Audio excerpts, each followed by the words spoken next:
Nesse momento, vou chamar o segundo palestrante, Samuel Santiago.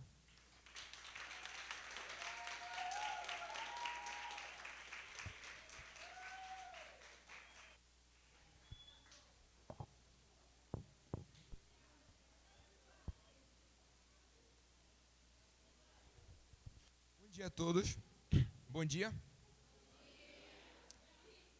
Estão bem? Dormiram bem? Estão com fome? Vamos lá. Para quem não me conhece, eu me chamo Samuel Santiago, tenho 16 anos. Hoje faço parte da diretoria dos adolescentes, na direção do Ministério de Louvor e Mídia. Bom, para quem não sabe, ano passado eu saí do Colégio Evangélico Chamar. Atualmente estou no Instituto Federal do Pará. Bom, e hoje eu vou falar um pouco sobre influências. Vocês sabem o que seriam influências? O significado da palavra? Bom, influências vem da palavra influir, que quer dizer exercer influência. Basicamente, a influência é exercer uma ação sobre algo ou alguém, ou também deixar subjugar-se por essa ação, causar ou sofrer uma modificação física ou intelectual. Em outras palavras, basicamente, influência é você retirar uma essência de você, seja ela uma ideia, um pensamento, uma opinião, de dentro de você e colocar em outra pessoa. Ou seja, você vai repassar essa essência para alguém ou para algo. Da mesma forma que você pode exercer influência sobre alguém, você também pode acabar sendo influenciado, certo? Hoje, constantemente estamos cercados por influências ao nosso redor, seja elas na escola, seja elas no trabalho, seja elas, se bem que aqui nem muita gente não trabalha, né? A maioria é adolescente, mas hoje estamos cercados de influência, que de uma certa forma acabam interferindo no nosso dia a dia. Bom, eu queria explicar algo para vocês que é interessante a gente entender, é que quando a gente deixa de fazer influência, ou seja, a gente deixa de influenciar, a gente acaba criando um vácuo, um espaço. E esse espaço, ele automaticamente é preenchido por outra pessoa. Então, a partir do momento que a gente não toma o nosso lugar de posicionamento, outras pessoas vão lá e tomam esse lugar. E talvez isso possa até ser um ponto meio prejudicial, porque imagina, uma pessoa que poderia estar influenciando de uma forma positiva, vai lá e se omite. A partir do momento que ela se omite, ela acaba criando um espaço para que uma pessoa que talvez tenha uma influência negativa entre ali naquele espaço e acabe influenciando outras pessoas para o mal. Bom,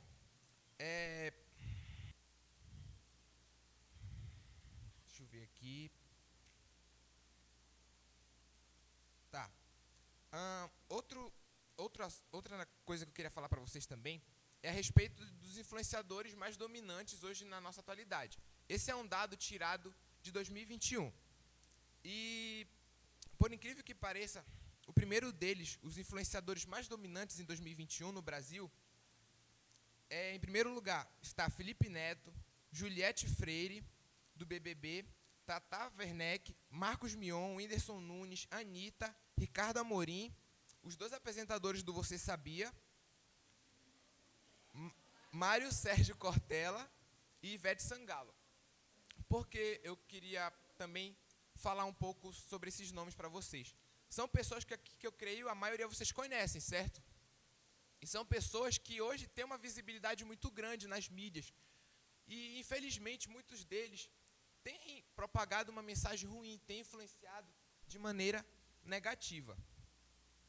Bom, e aí? Será que vocês têm sido influenciados ou vocês têm influenciado? Muitas das vezes a gente deixa ser influenciado por uma busca de aceitação. Muitas das vezes a gente está lá excluído e a gente vê um grupinho que talvez a gente se identifique. E muitas das vezes esse grupo tem uma característica, tem uma identidade, tem uma prática muito diferente da nossa. Mas muitas das vezes, para a gente ser incluído, para a gente ser aceito, a gente acaba se adequando àqueles padrões, a gente acaba se deixando ser influenciado por aquelas pessoas. Eu queria citar aqui para vocês um exemplo lá da minha sala, da minha escola. Eu tenho um amigo que no começo do ano, ele era muito inteligente, era um aluno exemplar, ia para você ver, até as vestimentas dele mudou. Ele ia para a escola todo arrumado, ele sempre falava de uma maneira eloquente, só que ele muitas das vezes se via excluído. Acabou que ele se identificou com um grupo ali da sala, e se você for ver ele hoje em dia, ele é totalmente diferente.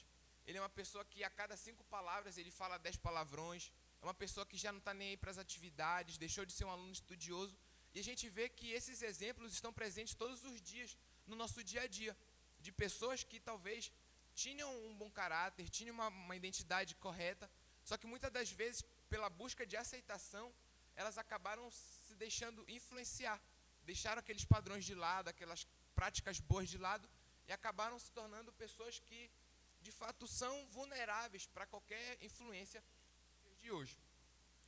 Bom, eu queria falar um versículo da Bíblia aqui para vocês, que está lá em Romanos, capítulo 12, versículo 2.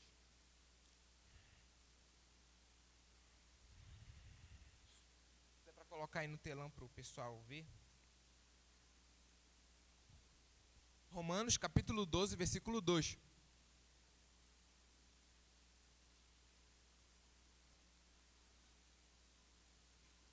Diz assim: e não vivam conforme os padrões deste mundo, mas deixem que Deus os transforme pela renovação da mente, para que possam experimentar qual é a boa, agradável e perfeita vontade de Deus.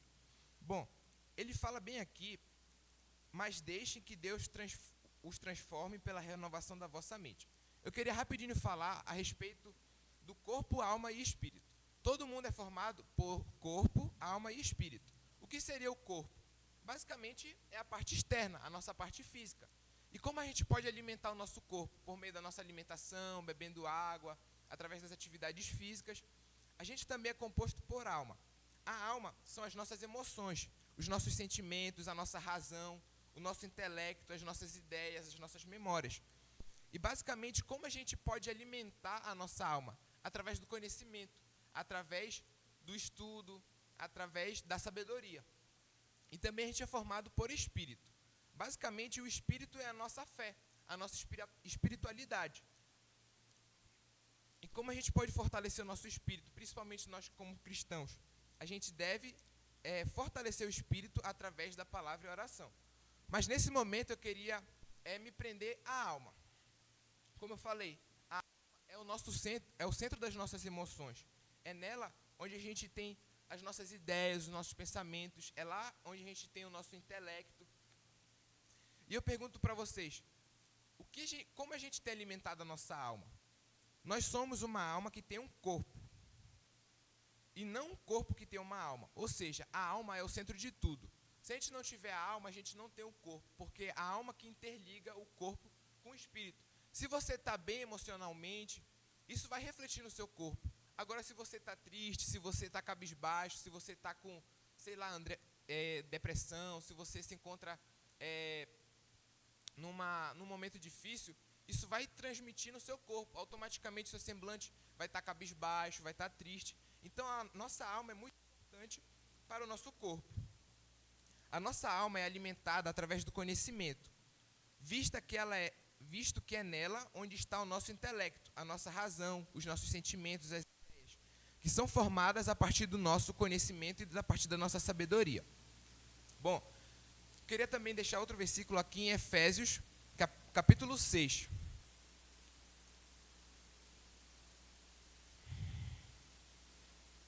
Efésios capítulo 6, versículo 10. Diz assim: quanto ao mais, sejam fortalecidos no Senhor e na força do seu poder. Vistam-se com toda a armadura de Deus para poderem ficar firmes contra as ciladas do diabo. Porque a nossa luta não é contra o sangue e a carne, mas contra os principados e as potestades, contra os dominadores deste mundo tenebroso, contra as forças espirituais do mal nas regiões celestiais. Então, através desse versículo, a gente vê que constantemente a gente está numa guerra onde a gente precisa conhecer os nossos adversários, conhecer as pessoas a qual nós estamos lutando. Bom, aqui em Efésios vemos que constantemente estamos numa guerra contra as artimanhas de Satanás, que muitas das vezes aparecem de maneira disfarçada, através das ideias, através dos pensamentos, através das influências ao nosso redor, que tentam nos parar e nos colocar no comodismo, na nossa zona de conforto, na estagnação intelectual e espiritual, nos deixando vulneráveis nessa batalha diária. Então, muitas das vezes, os nossos inimigos tentam nos parar, tentam nos deixar na zona de conforto. E a partir do momento que a gente fica na nossa zona de conforto, a gente deixa de aprender, a gente deixa de estudar, a gente deixa de adquirir conhecimento, que são as fontes, que são o alimento da nossa alma. E a partir do momento que a gente deixa de alimentar a nossa alma, a gente fica muito vulnerável para as ideias, para os pensamentos, qualquer coisinha que falam para a gente acredita. Bom, eu queria apresentar aqui para vocês um estudo que diz assim: estudo constata que período de faculdade faz com que 70% dos jovens cristãos abandonem a igreja. Não estou aqui para criticar a faculdade, muito pelo contrário. É muito importante que a gente tenha essa sabedoria, vamos dizer, humana. Porque, querendo ou não, para a gente ser alguém na vida, a gente precisa sim dos estudos, precisa sim da sabedoria, a gente precisa ter um curso, uma formação. Mas o que eu quero destacar aqui é que muitas das vezes, jovens como eu e você, adolescentes como eu e você, cristãos, muitas das vezes não têm certeza da sua identidade, muitas das vezes não se posicionam e acabam sendo influenciados pelas artimanhas de Satanás. Como eu falei, na guerra precisamos conhecer os nossos inimigos e alinhar a nossa alma ao conhecimento. Porque a partir do momento que a nossa alma está alinhada ao conhecimento, a partir do momento que a gente se posiciona e sabe quem a gente não fica vulnerável para as ideias, para os pensamentos, para as ideologias deste mundo. Bom, e eu queria apresentar para vocês as táticas utilizadas nos dias atuais que tentam nos influenciar, que tentam influenciar a nossa sociedade. Bom, isso vem de um contexto histórico muito antigo, lá na Revolução Industrial, onde ali tinha a classe do proletariado e dos burgueses. E ali surgiu uma pessoa chamada Karl Marx, que tinha ali uma ideia de revolução através do radicalismo, onde ele queria mudar aquela sociedade. E ali ele pregava a abolição da família, pregava a questão dos conflitos armamentistas, e ele queria mudar aquela concepção de sociedade. Só que mais para frente, houve a questão da escola de Frankfurt, que já defendia uma ideia de revolução muito diferente. Enquanto Karl Marx defendia uma ideia de revolução radical, eles defendiam uma ideia de fazer a revolução através da cultura, ou seja, uma ideia de revolução muito mais inteligente. Mais para frente, um pouco depois, não muito distante, existiu um cara chamado Antônio Gramsci. Basicamente, ele defendia essa ideia de revolução por meio da cultura, só que ele elaborou a teoria da hegemonia cultural. Basicamente, a palavra hegemonia significa domínio psicológico das massas, não dominando meramente o Estado, a escola ou o exército, mas sim infiltrar ali as classes da sociedade. Então, se eles tinham uma perseguição, na verdade, se eles tinham um conflito com a igreja, como eles iam fazer para acabar com a igreja? Eles não iam brigar, eles não iam matar, eles não iam fazer uma guerra, mas eles iam dar algum jeito de se infiltrar ali na igreja e começar a propagar as ideias dele, para que as gerações futuras compartilhassem dessas ideias, desses posicionamentos, e pudesse assim concretizar ali as suas ideias. Bom, mais para frente, um pouco depois, surgiu também um cara chamado Paulo Freire, aqui no Brasil, que foi conhecido como patrono da educação. Ele compartilhava uma das ideias de Antônio Gramsci, o círculo de cultura, onde ele iria promover o diálogo e, através do diálogo, transformar o homem em um novo homem. Essa ideia foi lançada nas escolas através das rodas de conversa, com aulas aparentemente legais, estabelecendo uma igualdade entre professores e alunos, compartilhando conhecimentos mútuos. Então, Paulo Freire pegou a ideia de Antônio Gramsci, onde eles deveriam, sim, fazer hegemonia cultural, mas também ele pegou outra teoria, que é a questão das rodas de conversa. Não sei se vocês têm na escola de vocês, mas pelo menos na minha, tem algumas matérias como sociologia, como filosofia, como história e geografia, que muitas das vezes os professores vão lá, bora fazer uma aula legal, não vou fazer uma aula metódica, mas a gente vai fazer uma aula legal. Aí fazem um círculozinho, e aparentemente são uma das aulas mais legais, onde as pessoas conversam, trocam ali assuntos, e discutem alguns temas. E ali compartilham conhecimentos mútuos. A ideia dessas rodas de conversa é, muitas das vezes, estabelecer uma certa igualdade entre professor e aluno, onde, muitas das vezes, antigamente, a gente tinha essa ideia de que professor era ali a autoridade e tinha que ser respeitado, e isso é certo. Só que eles tentam desconstruir essa ideia, dizendo que o professor é igual ao aluno, onde o aluno o aluno pode ensinar o professor e o professor pode ensinar o aluno. E esses são exemplos de pessoas e de ideias que surgiram com o objetivo de modificar a sociedade. São pessoas que, infelizmente, usaram todo o seu conhecimento, toda a sua sabedoria para influenciar coisas ruins, para influenciar coisas que, de fato, querem desconstruir a nossa sociedade. Bom, sim, mas enfim, eu fiz questão de falar um pouco desse para que a gente entenda algumas ideias que estão sendo tratadas atualmente. E a primeira delas é a questão do ativismo LGBT. Basicamente, é uma briga entre aceitação e imposição.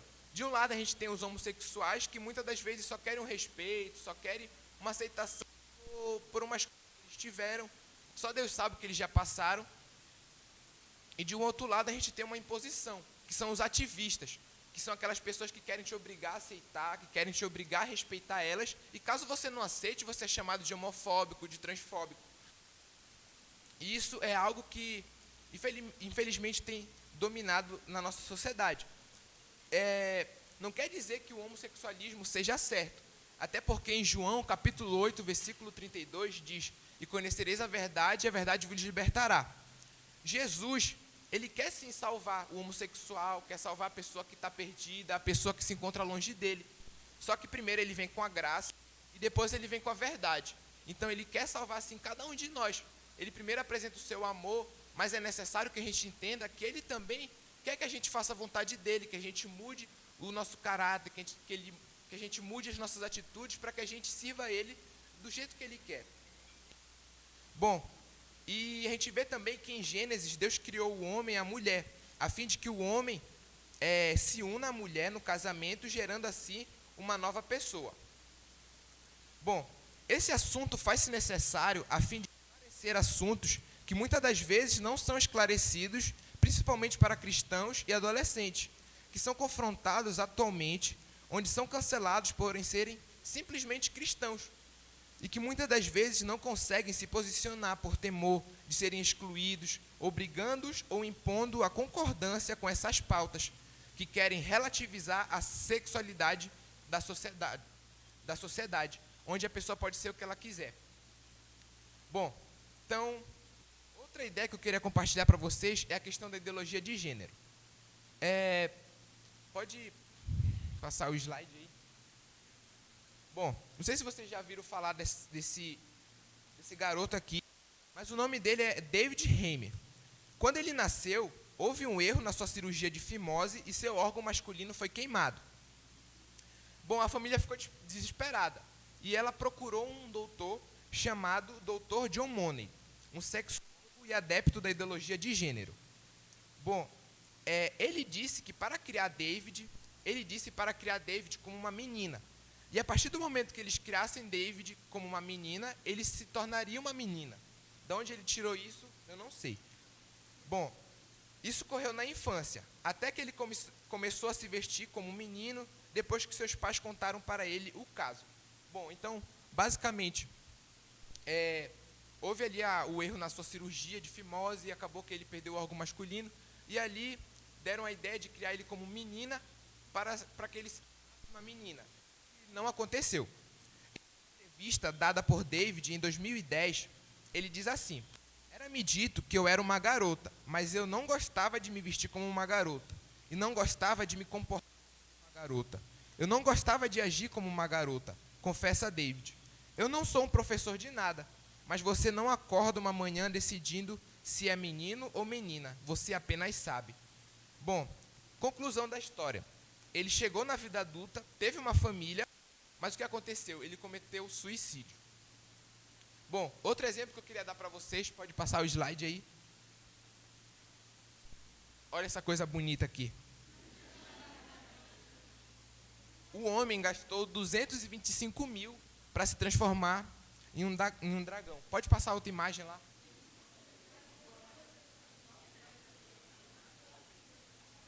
Olha que coisa feia, né? Bom, e eu queria mostrar para vocês outro exemplo. Pode passar outro slide. Homem transgênero abandona a família para começar a vida nova como criança de 6 anos de idade. Quando ele decidiu isso daí, ele tinha 52 anos.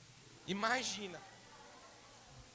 Bom, então ele tinha uma família, tinha uma mulher e tinha 7 filhos. Só que do nada ele decide se transformar em uma garota de 6 anos. Ele não tinha um corpo de criança, não tinha um peso de criança e muito menos era uma menina. Mas para você ver como hoje em dia estão deturpando a ideia de identidade, a ideia de que a pessoa pode ser o que ela quiser. Bom, cara, ele diz assim, agora vendo como uma menina de 6 anos de idade, Oshit, que é o nome dele, disse se sentir totalmente confortável com sua família adotiva. E ele disse assim, nos divertimos muito, nós colorimos e fazemos coisas de criança. Aí agora eu deixo a pergunta aqui para vocês, quem é mais doido, se é ele ou se é a família que adotou ele? Mas enfim, bom, eu fiz questão de citar esses exemplos aqui para vocês, para deixar uma pergunta aqui para vocês. Qual é o real perigo da ideologia de gênero? Basicamente, a resposta é muito simples. É que ela destrói as identidades. Bom, quando se pode ser tudo, na verdade você não é nada. Quando alguém se sente algo, mas não possui os atributos para ser aquilo, isso não passa de uma fantasia.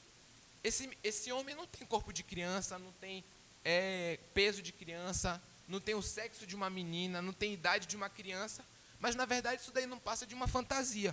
Vocês concordam comigo? E isso acaba sendo uma atividade para negar a realidade. Se somos capazes de negar uma realidade muito palpável, o que mais não podemos negar? Esse é o grande objetivo dessas ideias, dessas ideologias. Confundir a sociedade. Ou seja, nos forçar a negar a realidade. Esse homem não é uma criança, mas a gente é obrigado a aceitar isso. E se a gente não aceita, a gente é taxado como transfóbico, como homofóbico e um monte de adjetivos aí, né? Então, dessa forma, podemos concluir que isso não passa de uma distorção da realidade. Agora, já pensou? Se aquele dragão mata uma pessoa, será que existe algum código penal? Será que existe alguma lei que diga que um dragão tem que ser preso? E é isso que eles estão tentando... Quem respondeu sim aí? Mas, enfim, não existe. E é isso que eles tentam fazer, confundir a realidade. Distorcer a realidade. Agora imagina se aquele cara lá que se sente uma criança de 6 anos ter relações sexuais com uma outra criança. Será que ele pode ser acusado de pedofilia? Afinal, ele pode ser o que ele quiser. E é isso que eles têm tentado pregar. Isso que eles têm tentado confundir a mente da sociedade. Bom, e para finalizar eu queria citar, falar um pouco para vocês sobre a cultura. Quando eu falo de cultura, eu estou falando de filmes, séries, jogos, redes sociais, músicas, livros e etc. Bom, pode passar o próximo slide. Queria mostrar para vocês aqui um dado da grandiosidade, da influência que os filmes, que as séries podem ter na nossa sociedade. Não sei se vocês já viram essa série, O Gambito da Rainha. Bom, basicamente fala sobre xadrez. E diz assim, em 23 de outubro, estreou o Gambito da Rainha. Mais de 62 milhões de lares em todo o mundo assistiram a série. Não são pessoas, são lares. Sendo que cada lar pode ser constituído no mínimo de 2 pessoas. Bom, a procura por tabuleiro de xadrez aumentou 250% no eBay, que é um e-commerce. Bom, busca no Google por como jogar xadrez atingiu o pico da década. O livro que inspira a série virou best-seller depois de 37 anos do lançamento. E o número de jogadores no site chess.com aumentou 500%. Bom, esse daqui é um exemplo prático de como as séries, como os jogos, como a televisão, os filmes podem influenciar uma sociedade. Agora pensa comigo, isso daqui foi capaz de influenciar um assunto a respeito do xadrez. Mas e aí? Eles podem influenciar através de outras pautas. Eles podem muito bem influenciar a sociedade através dos filmes, através das séries, em pautas como ideologia de gênero, como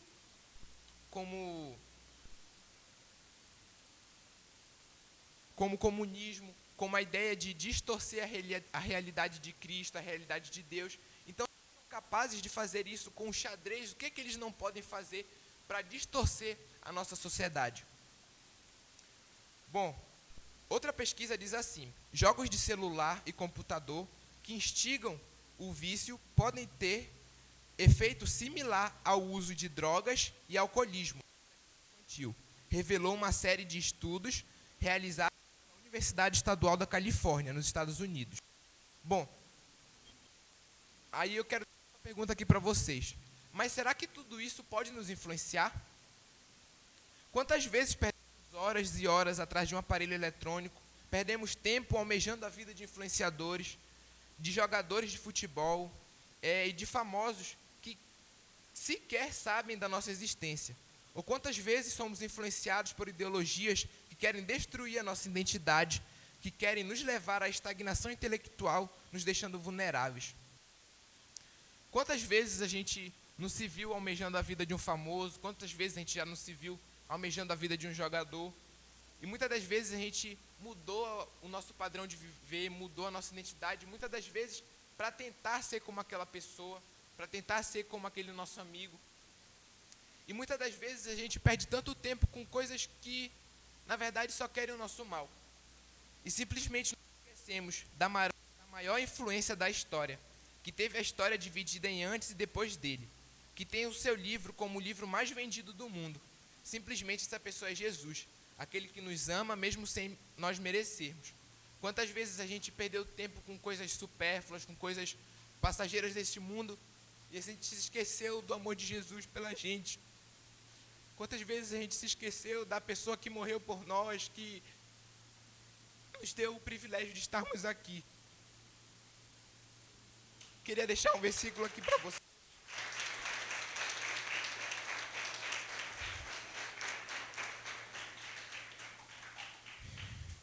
João capítulo 4, versículo 1. Rapidinho, antes de finalizar, eu queria contar aqui a história da mulher samaritana. João capítulo 4, versículo 1.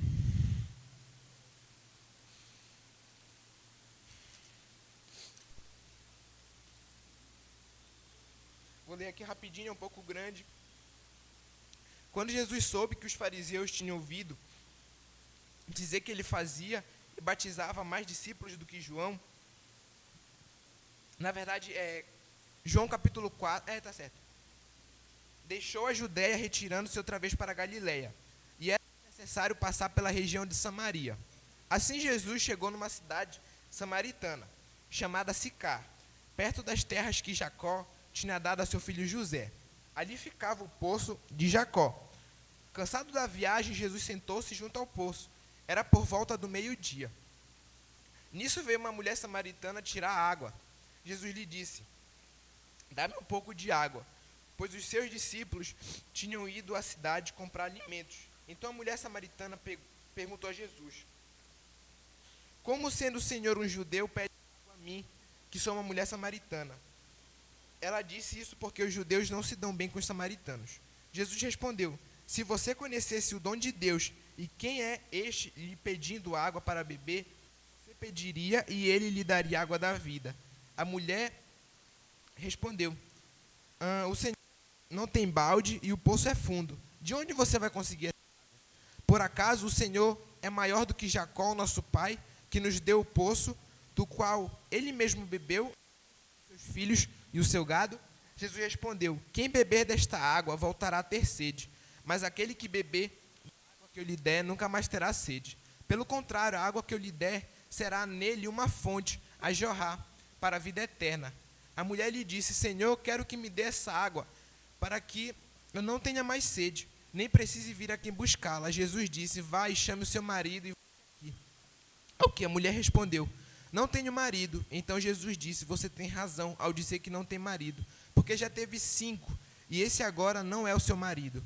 O que você disse é verdade. A mulher então lhe disse: Agora eu sei que o Senhor é um profeta. Nossos pais adoravam neste monte, mas vocês dizem que em Jerusalém é o lugar onde se deve adorar. Jesus respondeu: Mulher, acredito no que eu digo. Vem a hora em que neste monte, nem em Jerusalém, vocês adorarão ao Pai. Vocês adoram o que não conhecem. Nós adoramos o que conhecemos, porque a salvação vem dos judeus. Mas vem a hora, e já chegou, em que os verdadeiros adoradores adorarão o Pai em espírito e em verdade, porque são esses que o Pai procura para ser seus adoradores. Deus é espírito, e é necessário que os seus adoradores o adorem em espírito e em verdade. A mulher respondeu: Eu sei que virá o Messias, chamado Cristo. Quando ele vier, nos anunciará todas as coisas. Então Jesus disse: Eu sou o Messias, eu que estou falando com você. Aí pula aí para o versículo 39.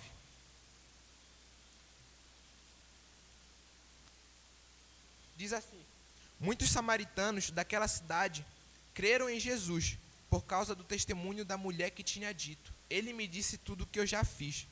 Quando, pois, os samaritanos foram até Jesus, pediram que permanecesse com eles, e Jesus ficou ali 2 dias.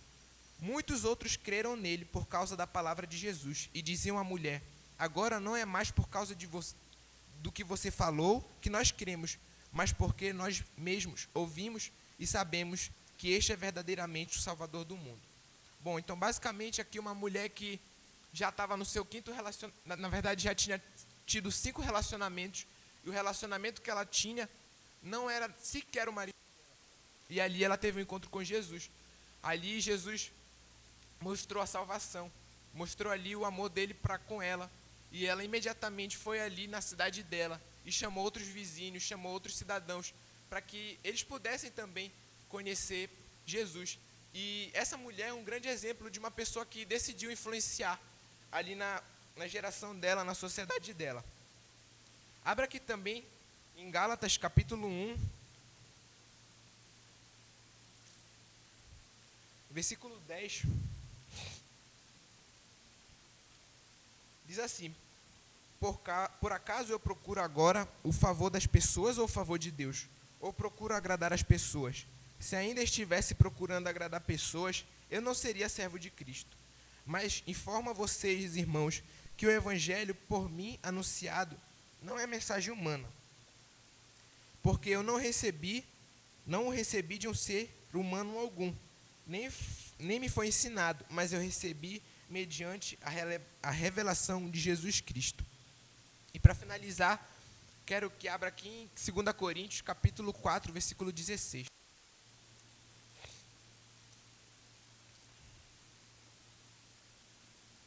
Segunda Coríntios 4,16, vou ler aqui para adiantar. E diz assim: Por isso não desanimamos, pelo contrário, mesmo que o nosso ser exterior se desgaste, o nosso ser interior se renova dia a dia. Bom, seguir a Jesus não é fácil, requer uma renúncia todos os dias, vem a perseguição. Nem Jesus, que foi perfeito, agradou a todos, quanto mais a gente. Então a gente precisa entender que, para que possamos ser verdadeiros influenciadores, a gente precisa sim decidir sacrificar as nossas vontades, os nossos desejos, para que o nome de Jesus seja propagado. Quantas pessoas procuram felicidade nas coisas do mundo? Quantas pessoas procuram prazeres momentâneos? Muitas das vezes se esquece que Jesus é a verdadeira felicidade. E Jesus está aqui procurando os seus representantes, verdadeiros influenciadores. E é isso.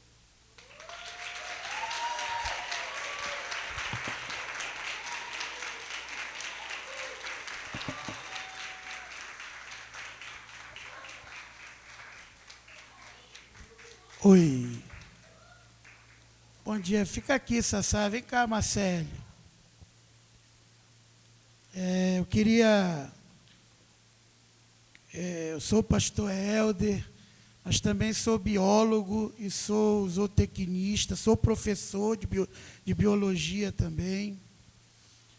E hoje eu deixei todos os meus compromissos para estar aqui. Inclusive, eu estou com meu amigo Alcides ali atrás, que eu creio que ele, onde o pastor foi me meter numa sala de adolescente, mas eu creio que ele foi tão tocado quanto eu. Né? Então, eu queria dizer para vocês que vocês me emocionaram. E eu me sinto muito honrado de estar aqui. Talvez a maioria de vocês se sintam desvalorizados dentro de casa. Às vezes vocês ouvem planos de pai, de mãe, mas nunca vocês estão no meio desses planos. E que vocês possam olhar para esses jovens, que são igual a vocês. Né? A Marcele vem de uma situação de pai separado. E, às vezes, a Messília tenta ensinar algo para ela de Deus. E o pai dela, às vezes, quer desfazer tudo. E o que ela... às vezes, ela ia para um congresso, para uma coisa da igreja. E quando o outro final de semana ela tinha que ir com o pai dela. Aí o pai dela já queria botar roupinha nela, que ela ficasse sensual, levar ela para a praia, para uma festinha. E aquilo que ela falou é a vida dela. E no mês de julho passado, ela teve um encontro com Deus, a Marcele, de verdade. E a primeira coisa, quando ela saiu de lá, o pai dela veio com as mesmas propostas, que nada.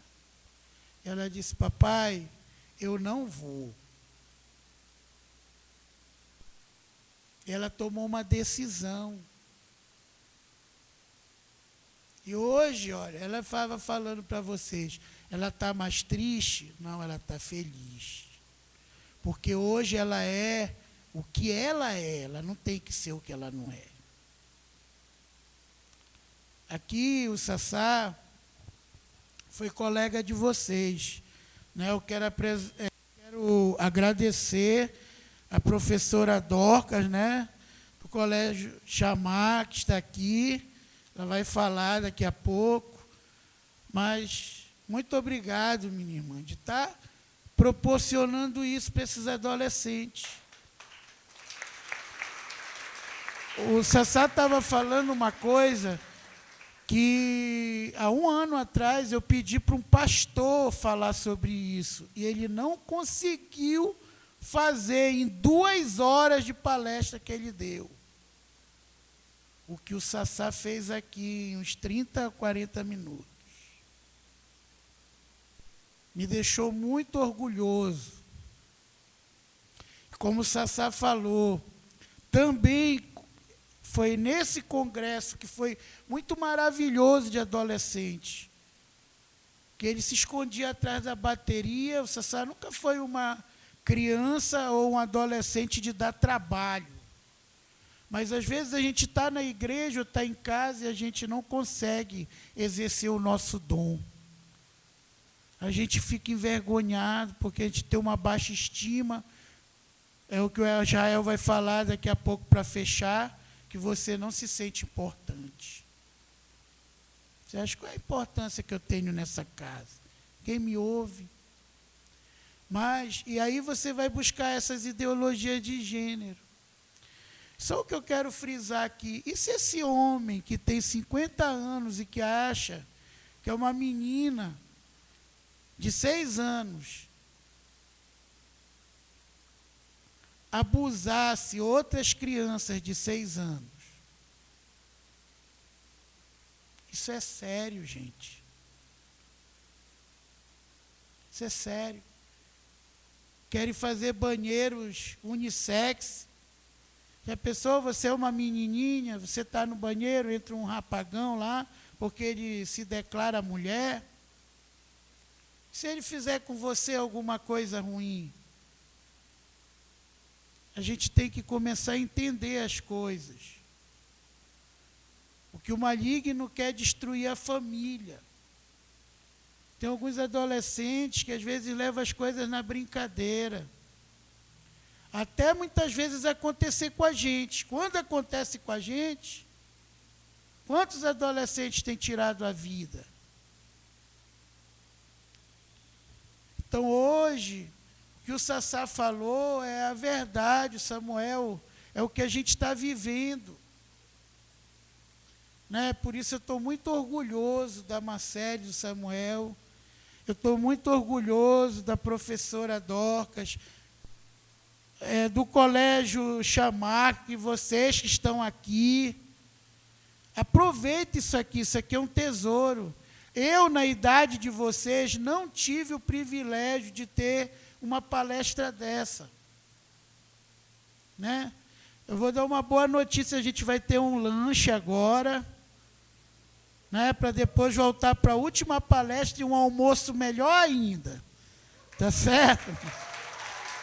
Mas eu queria que nesse intervalo, para a última parte, que vai ser muito forte, vocês refletissem no que vocês ouviram. Jesus não é apenas uma religião, gente. Ele veio para dar a vida por você, para que você tivesse uma família melhor. Né? Hoje, a mãe do Sassá é a pastora Tereza, ela está ali atrás. Ali. Ela está de máscara, não dá nem para...